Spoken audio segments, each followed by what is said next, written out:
This presentation is a review for the WISE test. It covers the content area of money. First thing you need to be aware of is that money serves as a medium of exchange. Back before money was created, people used the barter method. In other words, they traded item for item. With this, you had to find somebody that had something you wanted and was willing to take what you had in trade. If they didn't have what you wanted, or you didn't have what they wanted in trade, or you didn't feel it was an equal trade, you couldn't make the trade. And that's why money was invented, because you couldn't divide sometimes the things that you wanted or find somebody that wanted what you had or had what you wanted. Money now allows you to trade what you have, whether it be work or stuff, and get the money for it, and then take that money and pay for what you want. U.S. money is what's called a fiat currency. What that simply means is there's nothing backing it. We used to have the gold standard here in the United States, which meant the money was backed by gold kept on reserve here in the United States. Well, we went away from that a few years ago. Now, the only thing backing our currency is the full faith and credit of the U.S. government. In other words, they say, trust us, we're good for it. U.S. Treasury is the one responsible for keeping the currency, whether it be coins or bills, in circulation. They're the ones that print the money, they're the ones that make the coins, and the Internal Revenue Service, which is a part of the Department of the Treasury, is the one that collects all the taxes. You can have several sources of income. Most common one, obviously, is employment. Sometimes you might be self-employed, have your own business. You may also bring in money from investments. You may have rental properties that you draw rental income from. You may have some investments like bonds that pay you interest. You may even get money from inheritance, money that serves as gifts. Maybe even you win some gambling or playing the lottery. The thing you need to understand about all these sources of income is that they are all subject to taxation, both at the federal, state, as well as the local levels. What kind of things influence the amount of income that you can make? Well, what do you know? The knowledge that you have, as well as the skills that you might have. Also, the level of education can influence how much that you make. Lastly, the supply and demand for the labor that you offer. If you have high skills and high knowledge, as well as a level of education in a specific career area, usually you can get paid more than somebody that does not have the knowledge, skills, or level of education that you do have, as long as there's actual demand for your labor. Your paycheck, there's several ways that you can receive a paycheck.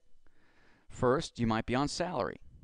On salary, you're not paid based on the number of hours you work. It's just a flat rate of earnings that you make. It might be an annual amount that you make divided among 12 equal payments, or however you're getting paid. Hourly is where you get paid by the hour. You're going to get paid some basic rate for every hour that you work. Notice here on this pay stub that the overtime that this person will get paid for the hours over 40 is 1.5 times the regular rate, and that's mandated by law. Deductions are kept out of your paycheck. Some are mandatory deductions, the various taxes you're required to pay at the federal, state, and local level. Others are optional deductions. It might be money going into a retirement plan, paying for your health insurance, money going into savings, or any variety of things, even charities. Notice on the federal income tax here, the amount is actually going to be determined by the number of allowances that you are claiming, or deductions, it's referred to either way, as well as your marital status.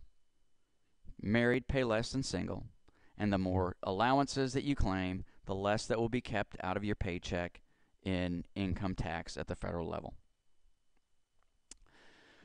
At the end of the year, when you have to pay taxes, you're going to have to pay it on your taxable income. Now, this is different than your gross income. The gross income is everything that you've made from all those possible sources of income. You're allowed to deduct some of your income right off the top of that before it should be taxed.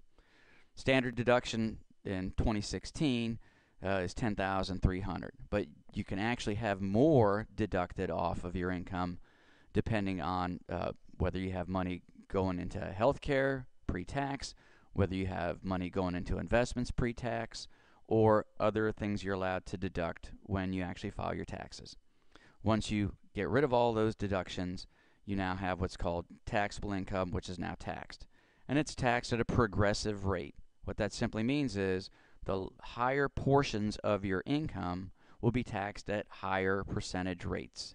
This chart here shows the progressive tax brackets for a single adult. Let's look at an example here.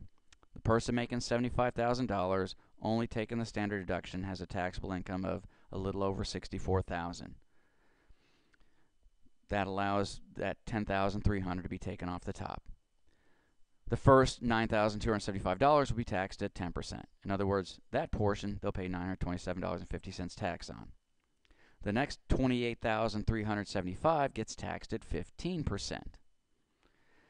The remaining portion of their income, since they run out of income before they hit the top of that next tax bracket, is $27,050, and that will be taxed at 25%.